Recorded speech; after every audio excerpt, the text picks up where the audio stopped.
Assalamualaikum warahmatullahi wabarakatuh. Anak-anakku mahasiswa dan Bapak Ibu guru yang saya cintai. Saya Eni Winaryati dari Unitas Muhammadiyah Semarang akan sedikit berbagi dengan materi dengan topik keseimbangan kerja otak dalam pembelajaran. Materi ini sengaja memang saya berikan dan materi ini bagian dari bab dari buku yang saya susun, yakni model pembelajaran wisata lokal yang saya lakukan dalam suatu penelitian sehingga dihasilkan buku ini. Kemudian saya akan mengawali terkait bahwa otak kita itu, manusia itu memiliki 100 miliar sel atau neuron yang sangat aktif. Masing-masing neuron itu memiliki hingga 20.000 koneksi, sehingga kurang lebih ada 1 triliun sel glia, 1000 triliun sambungan sinapsis, dan 280 kuintilium memori. Artinya bahwa dalam materi sebelumnya saya sampaikan bahwa otak manusia di akhir zaman nanti itu akan dibuka lembarannya, dan itu akan tersimpan seluruh memori, seluruh yang aktivitas yang pernah kita lakukan semasa kita hidup di dunia. Artinya bahwa otak kita itu mampu menampung beragam memori, jumlah sebanyak pun memori, sampai hal yang sangat sekecil pun seperti atom atau sebesar biji Zahra pun akan tersimpan di dalam memori. Nah, cara otak bekerja dalam pembelajaran adalah menghubungkan informasi satu neuron ke neuron yang lain, yang kemudian berbentuk rangsangan-rangsangan listrik melalui satu dendrit. Nah, informasi yang masuk ini akan mendorong dendrit membuat cabang-cabang baru. Dan setiap cabang ini akan mengembangkan lagi ranting-rantingnya lain sampai dihasilkan suatu reaksi. Nah, maka semakin sering otak itu sering digunakan untuk belajar, maka akan terjadi kecepatan merespon pun juga akan semakin cepat, dan kecepatan bereaksi pun juga akan semakin cepat. Maka otak ketika bekerja itu, begitu kita itu menambah sesuatu materi atau ilmu baru, maka otak itu akan menggali informasi sebelumnya apa yang sudah saya dapatkan. Ketika dia menggali sambil menangkap dan menghubungkan teori baru yang dia dapatkan. Inilah sistem kerja otak, sehingga teori baru itu semakin kuat karena didukung dengan teori-teori endapan-endapan, teori-teori atau memori yang sudah dimiliki sebelumnya. Dan itu semakin sering kita gunakan, akan kerja otak itu akan semakin cepat merespon, juga akan semakin cepat melakukan suatu feedback, reaksi. Nah, neuron dalam otak itu kenapa bisa demikian? Karena memang neuron dalam otak itu bergenerasi, sehingga meningkatkan pembelajaran dan ingatan. Semakin sering digunakan akan semakin bagus, dan regenerasi otak pun akan semakin bagus. Sebenarnya otak kita itu hanya 2% dari berat badan kita. Dan otak itu mengkonsumsi sekitar 20% kalori. Artinya, karena kita membutuhkan kalori, berarti kita membutuhkan asupan makanan. Kemudian otak pun juga perlu ada air, karena ada isinya adalah air yang sirkulasi di sana, maka air pun juga penting. Maka tuntutan minum 8 gelas air atau 2 liter per hari pun itu tidak lepas juga akan memacu, memberikan kemudahan, mendorong kerja otak semakin maksimal. Di samping juga pengisian bahan-bahan yang bakarnya seperti olahraga dan sebagainya. Sehingga ada teknik-teknik dari sini kemudian akan meningkatkan dengan kita suplai tenaga kita, otak kita itu dengan berbagai asupan tadi itu akan meningkatkan kinerja dan keakuratan memori, perhatian, dan fungsi motorik pun akan semakin bagus. Demikian pula olahraga akan meningkatkan aliran darah ke otak dan membantu membentuk ingatan jangka panjang yang semakin baik. Nah, optimalisasi kerja otak untuk peningkatan kualitas pembelajaran, bahwasanya pembelajaran itu tidak hanya mengoptimalkan satu sisi kecerdasan saja, yakni ada sisi estetika, etika, keseimbangan emosi, kecepatan motorik, seperti yang saya sampaikan sebelumnya, yakni 3 bagian otak itu, neokortek, kemudian mamalia dan reptilia itu bersatu padu mengoptimalkan kerja otak sehingga itu bisa mendorong meningkatkan kualitas pembelajaran. Nah, inilah yang menjadi landasan mengapa psikologi itu sangat dekat dengan dunia pendidikan. Dan bahwasannya pembelajaran itu dari sisi psikologi pendidikan ada suatu proses tahap demi tahap, langkah demi langkah yang masuk ke dalam diri seseorang ketika orang itu merespon informasi-informasi itu setahap demi setahap, kemudian akan terjadi suatu perubahan respon balik dari seseorang itu sehingga terjadi suatu perubahan perilaku atau juga cara memproses dunia tadi yang kita tangkap tadi secara permanen akan mengendap dalam diri kita. Nah, endapan-endapan itulah yang kemudian membaca khasanah kita, semakin banyak kita itu mendapat masukan, akan endapan-endapan akan semakin banyak. Dan kemudian dari situ akan muncul konstruksi otak itu, konstruksi memori itu akan semakin baik dari berbagai sisi, apakah dari segi endapan pengalaman, pengetahuan, dan apa yang dibaca, apa yang dilihat, dan sebagainya, sehingga semakin kuat. Perlu saya tegaskan di sini, dan sebelumnya saya sampaikan bahwa otak itu terbagi dua, yakni kiri dan kanan. Dan keduanya itu akan terpadu menjadi hal yang sangat luar biasa. Maka, kalau seseorang kita hanya mengandalkan satu kemampuan membaca saja, maka itu tidak banyak yang bisa tersimpan dalam memori kita, sekitar 20%. Kalau kita mendengar, maka ada sekitar 30% yang terendapkan dalam memori kita. Hanya melihat, maka itu 40%. Ketika kita mengatakan, maka kita ada satu dukungan yang ketika orang mengatakan, maka dia sudah melakukan satu kegiatan sebelumnya, mungkin mendengar, mungkin melihat, mungkin membaca, maka dia memiliki kemampuan untuk mengatakan. Nah, ketika mengatakan, itu kurang lebih 50% memori yang bisa kita simpan dalam otak kita. Nah, ketika mengerjakan, itu bisa 60%. Inilah yang mendorong mengapa di dalam pembelajaran itu dituntut untuk suatu praktek. Dengan anak itu praktek, maka dia endapan memori itu semakin banyak yang tersimpan dalam otak manusia, otak kita. Nah, 90% itu bisa terekam oleh memori dalam otak kita itu ketika orang itu melihat, mendengar, katakan, kerjakan itu sekaligus dilakukan. Itu demikian pula ketika 3 bagian otak tadi itu, kalau itu kerja neokortek adalah kognitif, ketika emosi itu adalah afektif, ketika motorik gerak maka di situ adalah psikomotor. Dan 3 bidang otak itu pun menjadi dasar untuk terbentuknya teori tentang kognitif, teori tentang psikomotor dan afektif, dan itu pun menjadi landasan kita dalam pembelajaran.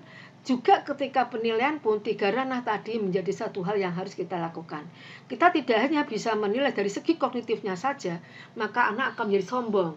Kita tidak hanya bisa menilai dari segi afektifnya saja, maka anak itu akan terbiasa dia itu hanya mengandalkan emosinya saja. Demikian pula ketika dia hanya mengandalkan di motoriknya, maka bisa perilaku yang menyimpang. Jadi ketiga bagian ini, afektif, psikomotor, kognitif atau neokortek, kemudian otak mamalia dan otak reptilia itu terintegrasi dan dilakukan secara bersamaan. Hubungan fungsi otak dengan pendekatan pembelajaran. Fungsi otak tadi bahwa dalam dunia pendidikan, optimalkan fungsi ketiga bagian tadi, afektif, psikomotor, kognitif atau neokortek, mamalia dan reptilia, itu akan, jika ketiganya dioptimalkan, maka anak itu cerdas, juga anak itu berakhlakul karimah, dan juga akan memberikan kemanfaatan bagi orang lain atau orang banyak. Sehingga ketiganya itu harus bagian otak yang harus dilakukan secara bersamaan. Itulah sebabnya maka di dalam pembelajaran itu dikenal adanya gaya belajar. Ada metode belajar, strategi pembelajaran, model pembelajaran, dan seterusnya. Nah, munculnya metode sebagainya ini karena adanya bahwa setiap anak itu tidak sama responnya, Kemudian setiap anak itu memiliki kelebihan tidak sama, dan ketiganya ini harus selalu terpadu, baik itu afektif, psikomotor, dan kognitif, atau neokortek, mamalia, dan reptilia itu satu kesatuan. Maka hal ini akan memunculkan suatu metode agar orang itu bisa, ketiganya itu bisa dimiliki pada seseorang. Maka dibutuhkan satu metode pendekatan pembelajaran. Nah, pembelajaran, ada beberapa pendekatan pembelajaran yang menurut psikologi pendidikan dihasilkan beberapa jenis pembelajaran. Di antaranya adalah pembelajaran kognitif, pembelajaran melalui pengkondisian, pembelajaran kooperatif. Pembelajaran kognitif adalah belajar melalui proses berpikir aktif dan konstruktif, seperti berlatih atau menggunakan ingatan kita. Nah, proses pembelajaran ini sepenuhnya ada dalam pikiran dan tidak melibatkan gerakan fisik atau perilaku sebagai suatu proses berpikir internal. Jadi mengandalkan pembelajaran kognitif dan proses berpikir aktifnya konstruktif. Yang kedua, pembelajaran melalui pengkondisian. Belajar melalui pengkondisian ini ada dua jenis. Yang pertama ada pengkondisian klasik, yang kedua pengkondisian operan. Pengkondisian klasik itu adalah seperti yang dilakukan oleh Pavlov ketika dia memberikan suatu bunyi pada suatu binatang anjing yang dia beri makanan ketika dia beri makanan maka dia bunyikan lonceng. Ketika sudah tidak diberi makanan tapi loncengnya dibunyikan, maka karena sudah terbiasa terjadi seperti itu terus menerus, maka anjing pun mengeluarkan liurnya ingin makan. Artinya bahwa di sini ini suatu pengkondisian klasik, yakni hanya mengaitkan hal tertentu di lingkungan kita dan prediksi akan apa yang akan terjadi selanjutnya itu sudah terekam terus menerus secara kontinu, maka dia menjadi sebuah kebiasaan. Yang berikutnya pengkondisian operan, bahwa perilaku tertentu biasanya diikuti dengan hadiah atau hukuman, punishment atau ketika orang diberi hadiah maka dia akan memotivasi semangat untuk belajar. Yang berikutnya adalah pembelajaran kooperatif. Yakni pembelajaran di sini adalah pembelajaran dalam suatu kelompok. Jadi siswa itu ketika mengerjakan sebuah proyek maka itu dalam satu kelompok. Dengan demikian, karena ada satu kelompok, maka berbagai bentuk gaya belajar itu akan muncul di situ, dan setiap orang itu memiliki gaya belajar yang tidak sama, dan pembelajaran itu harus dapat mengakomodir perbedaan ini menjadi satu khasanah terjadinya sebuah pembelajaran. Jadi kooperatif di situ ada banyak perbedaan, tapi karena pembelajaran itu bisa mengkondisikan yang perbedaan tadi menjadi suatu kebersamaan untuk menyelesaikan suatu proyek, maka itu akan bisa harus dilakukan oleh seorang guru sehingga bisa mengkondisikan hal yang semacam itu. Ini adalah gaya-gaya belajar. Gaya-gaya belajar ini adalah muncul bagaimana agar anak siswa itu bisa menangkap suatu pembelajaran itu beragam gaya belajar yang dimiliki oleh anak dan beragam pendekatan pembelajaran yang harus diberikan oleh guru untuk bisa mengakomodir hal ini. Terkait dengan hubungan otak dengan pikiran dan perilaku ini dihasilkan beberapa teori dan dihasilkan beberapa eksperimen, juga analisis dan beberapa modeling-modeling yang itu dihasilkan, sehingga teori, eksperimen, analisis, modeling itu menjadi beberapa materi dasar yang akhirnya mendorong dihasilkannya beberapa teori proyek-proyek yang berikutnya, produk-produk yang berikutnya. Ada cognition, ada environment, ada sosial, ada brain, ada behavior, dan dari ini pun juga masih ada cabang-cabangnya lagi yang ini semakin dari waktu ke waktu malah semakin banyak teori-teori, temuan-temuan yang biasa dihasilkan dari perkembangan terkait otak yang ada hubungan dengan pengetahuan dan perilaku, pikiran dan perilaku. Ini dihasilkan ragam banyak teori yang ada. Nah, hubungan otak dan pikiran dan perilaku itu, karena otak manusia itu bertanggung jawab terhadap pengetahuan seluruh badan.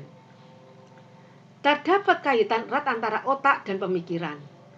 Otak dan sel saraf di dalamnya dipercayai dapat mempengaruhi kognisi manusia.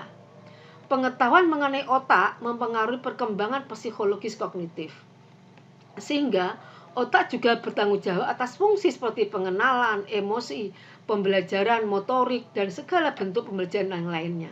Ya inilah dasar-dasar inilah yang kemudian menjadi suatu produk-produk seperti ada teori-teori, ada analisis, dorongan untuk menanalisis, dorongan untuk membuat satu model-model, eksperimen sehingga dihasilkan beberapa model, beberapa teori dari hubungan antara otak dengan pikiran dan perilaku.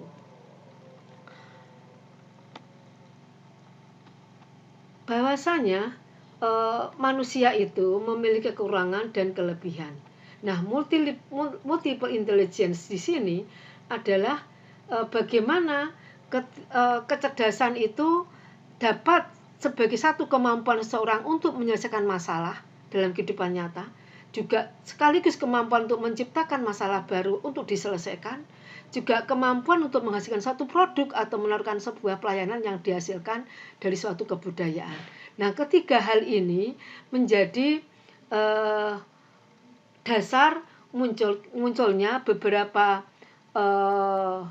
landasan orang itu memiliki kekuatan, kelebihan yang tidak sama, yang beragam. Ada sekitar beberapa jenis multiple intelligence di sini, seperti misalnya ada orang yang memang senang di bidang interpersonal sehingga dia akan pas menjadi konselor, kemudian politics, kemudian salesperson, kemudian kita orang senang dengan intrapersonal, maka dia akan menjadi novelis, entrepreneur, kemudian orang yang ahli yang senang dengan kinestik, kemudian dia akan menjadi seorang aktor, kemudian firefighter, kemudian ada orang yang senang dengan musik, maka dia musikian, kemudian linguistik, bahasa, jurnalis, teacher, dan sebagainya, logical atau matematik, maka dia akan programmer, accountant, kemudian naturalism akan menjadi seorang environmentalis, seorang petani, kemudian atau botani, kemudian